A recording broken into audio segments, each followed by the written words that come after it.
il y a des conditions, shurutul wujub, les conditions d'obligation, c'est-à-dire les conditions qui rendent obligatoire de faire cet acte. Et il y a des conditions de sihha, de validité. Écoutez bien. Shurutul wujub wa shurutul sihha. Taïb. Avec les exemples, vous comprendrez mieux. Un non-musulman,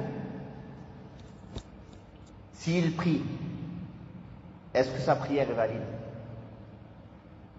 Non. Pourquoi? Parce que parmi les conditions de validité, shurut al-sihha, il y a l'islam. L'islam. D'accord? Mais, est-ce que Allah lui demande de faire la prière? C'est une question qui est un petit peu pointilleuse, mais réfléchissez, vous allez comprendre. Quand je vais vous répondre, ça va être clair, Inch'Allah.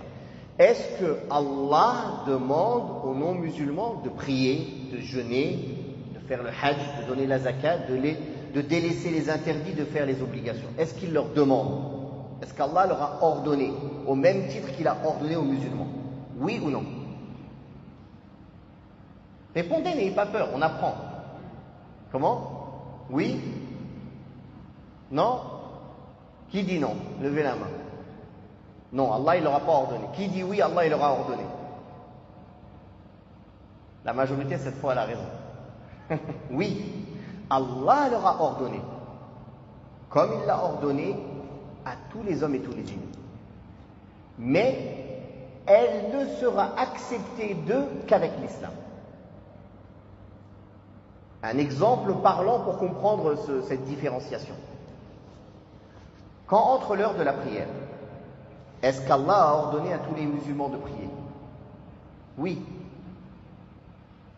Si quelqu'un dit oui mais moi j'ai pas le wudu, et pour prier, pour que la prière soit valide, il faut le wudu.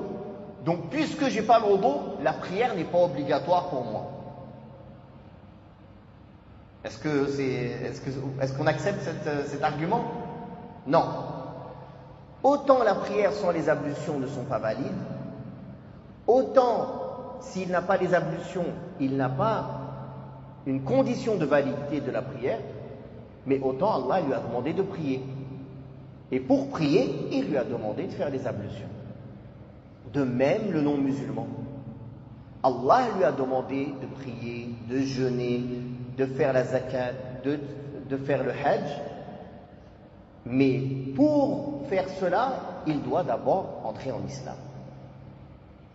Car sans l'islam, ce n'est pas accepté de lui. Sans l'islam, ce n'est pas accepté de lui, comme celui qui se lève et qui prie sans les ablutions. Donc ce n'est pas parce que sans l'islam, la prière n'est pas acceptée d'un non-musulman que cela veut dire qu'Allah ne lui a pas rendu obligatoire.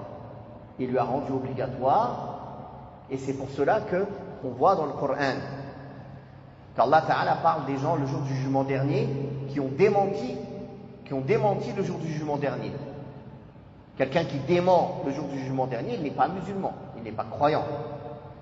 Mais quand on leur demande pourquoi vous avez été châtiés, ils disent قالوا لم نكن من المصلين ولم نكن نطعم المسكين وكنا نخوض مع الخائضين وكنا نكذب بيوم الدين حتى أتانا اليقين.